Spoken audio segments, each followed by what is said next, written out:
ಗಿಲ್ಲಿಯ ಹಿಂದೆ ರಕ್ಷಿತ ಬಿದ್ದಿದ್ದಾರಾ? ಇದೇ ಕಾರಣಕ್ಕೆ ಕಾವ್ಯ ಅಂದ್ರೆ ರಕ್ಷಿತಗೆ ಇಷ್ಟ ಆಗ್ತಿಲ್ವಾ? ಇಂಥದ್ದೊಂದು ಚರ್ಚೆ ಸೋಷಿಯಲ್ ಮೀಡಿಯಾದಲ್ಲಿ ಶುರುವಾಗಿದೆ. ಈ ರೀತಿಯ ಚರ್ಚೆ ಆರಂಭವಾಗುವುದಕ್ಕೂ ಒಂದಷ್ಟು ಕಾರಣಗಳಿವೆ. ಅದು ಏನು ಅನ್ನೋದನ್ನ ಡೀಟೇಲ್ ಆಗಿ ಈ ಸ್ಟೋರಿಯಲ್ಲಿ ಹೇಳ್ತಾ ಹೋಗ್ತೀವಿ ನೋಡಿ. ಕಾರಣ 1, ನಾಮಿನೇಷನ್ನಲ್ಲಿ ಟಾರ್ಗೆಟ್. ಈ ವಾರದ ನಾಮಿನೇಷನ್ ವಿಚಾರವನ್ನ ಗಮನಿಸಿದ್ರೆ ರಕ್ಷಿತಾ ಶೆಟ್ಟಿ ಕಾವ್ಯ ಅವರನ್ನ ನೇರವಾಗಿ ಟಾರ್ಗೆಟ್ ಅನ್ನ ಮಾಡಿರೋದು ಗೊತ್ತಾಗುತ್ತೆ. ಬಿಗ್ ಬಾಸ್ ಮನೆಯ ಮಹಿಳಾ ಸದಸ್ಯರೆಲ್ಲ ಸಾಲಾಗಿ ನಿಂತು ಮೊದಲು ಬಾಹುಟವನ್ನ ಎತ್ತುವ ಸ್ಪರ್ಧಿ ನಾಮಿನೇಷನ್ ಮಾಡುವ ಅವಕಾಶವನ್ನ ಪಡಿತಾರೆ. ಈ ರೀತಿ ಮೊದಲ ಸುತ್ತಿನಲ್ಲಿ ಬಾವುಟವನ್ನ ಹಿಡಿದು ರಕ್ಷಿತಾ ಶೆಟ್ಟಿ ವಿಜೇತರಾಗ್ತಾರೆ. ಹೀಗೆ ಬಾವುಟ ಹಿಡಿದು ಗೆಲುವು ಸಾಧಿಸಿದ ಕಾರಣ ಇಬ್ಬರನ್ನ ನಾಮಿನೇಟ್ ಮಾಡುವ ಅವಕಾಶವನ್ನ ರಕ್ಷಿತಾ ಪಡೆದುಕೊಂಡಿದ್ರು. ಆಗ ಅವರು ತೆಗೆದುಕೊಂಡ 2 ಹೆಸರುಗಳು ಗಿಲ್ಲಿಗೆ ಕ್ಲೋಸ್ ಆಗಿರುವ ಸ್ಪಂದನ ಮತ್ತು ಕಾವ್ಯರದ್ದು. ಕಾವ್ಯಗೆ ನೀನು ಮನೆ ಕೆಲಸ ಸರಿ ಮಾಡಲ್ಲ, ಮನಸ್ಸಿನಿಂದ ಯಾವುದೇ ಕೆಲಸವನ್ನ ಮಾಡಲ್ಲ ಅಂತ ಕಾರಣ ಕೊಟ್ರು. ಇದಕ್ಕೆ ತಕ್ಕ ತಿರುಗೇಟನ್ನ ಕೂಡ ಕಾವ್ಯ ನೀಡ್ತಾರೆ. ನಾನು ಕೆಲಸವನ್ನ ಯಾವಾಗ್ಲೂ ಸರಿಯಾಗಿ ಮಾಡಿದ್ದೀನಿ, ನೀನು ಎಕ್ಸ್ಟ್ರಾ ಕೆಲಸ ಮಾಡ್ತೀಯಾ ಅನ್ನೋ ಕಾರಣಕ್ಕೆ ನಾನು ಕೂಡ ಎಕ್ಸ್ಟ್ರಾ ಕೆಲಸ ಮಾಡೋಕ್ಕಾಗಲ್ಲ.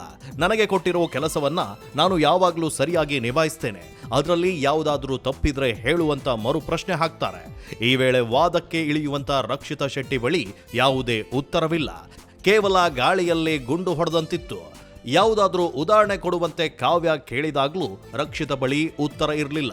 ಇನ್ನು ಸ್ಪಂದನೆಗೆ ಕೂಡ ಇದೇ ರೀತಿಯ ಕಾರಣವನ್ನ ಕೊಟ್ಟು ಹಾರಿಕೆಯ ಉತ್ತರವನ್ನ ನೀಡಿದ್ರು.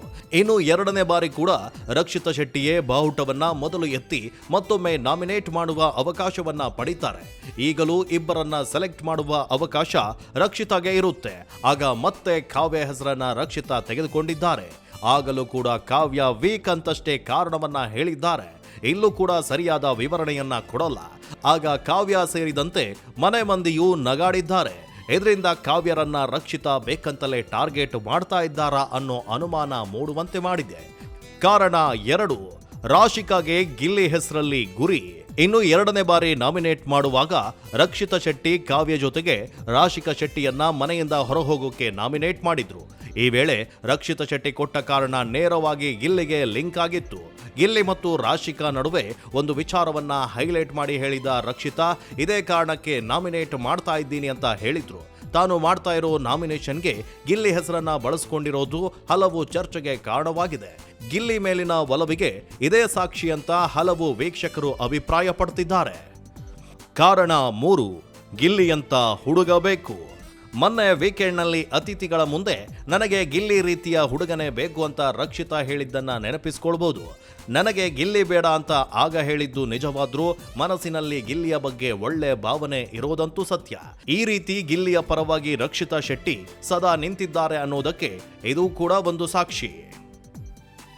ಕಾರಣ 4, ಧ್ರುವಂತ್ ಹೇಳಿದ್ದ ಲವ್ ಸ್ಟೋರಿ. ಇನ್ನು ಧ್ರುವಂತ್ ಮತ್ತು ರಕ್ಷಿತಾ ಸೀಕ್ರೆಟ್ ರೂಮ್ ಒಳಗೆ ಬಂದಿಯಾಗಿದ್ದಾಗ ಕಿಚ್ಚ ಸುದೀಪ್ ಮುಂದೆ ಧ್ರುವಂತ್ ಕಥೆಯೊಂದನ್ನ ಹೇಳಿದ್ರು. ರಕ್ಷಿತಾ ಶೆಟ್ಟಿಗೆ ಗಿಲ್ಲಿ ಅಂದ್ರೆ ಇಷ್ಟ, ಗಿಲ್ಲಿಗೆ ಕ್ಲೋಸ್ ಇರುವುದಕ್ಕೆ ಕಾವ್ಯ ಹಾಗೂ ಸ್ಪಂದನ ಕಂಡ್ರೆ ರಕ್ಷಿತಾಗೆ ಆಗಲ್ಲ ಅಂತ ಹೇಳಿದ್ರು. ಈ ಮಾತು ನಿಜವೋ ಸುಳ್ಳೋ ಗೊತ್ತಿಲ್ಲ, ಆದ್ರೆ ಗಿಲ್ಲಿ ಮೇಲೆ ರಕ್ಷಿತಾಗೆ ಮನಸ್ಸಿದೆ ಅನ್ನೋ ಚರ್ಚೆಗೆ ಪುಷ್ಟಿ ಕೊಡುವಂತೆ ಮಾಡಿದೆ. ಇತ್ತೀಚಿನ ಬೆಳವಣಿಗೆಗಳನ್ನ ನೀವು ಗಮನಿಸಿದ್ರೆ ರಕ್ಷಿತಾ ಶೆಟ್ಟಿ ಅನೇಕ ಬಾರಿ ಕಾವ್ಯರನ್ನ ನಾಮಿನೇಟ್ ಮಾಡಿದ್ದಾರೆ. ಕಾವ್ಯ ಕೂಡ ಪ್ರತಿಯಾಗಿ ರಕ್ಷಿತರನ್ನ ನಾಮಿನೇಟ್ ಮಾಡಿದ್ದಾರೆ. ಇವರಿಬ್ಬರ ನಡುವಿನ ಆರೋಪ ಪ್ರತ್ಯಾರೋಪಕ್ಕೆ ಕಾರಣ ಗಿಲ್ಲಿ ಅಂತಲೇ ಹೇಳಲಾಗ್ತಾ ಇದೆ.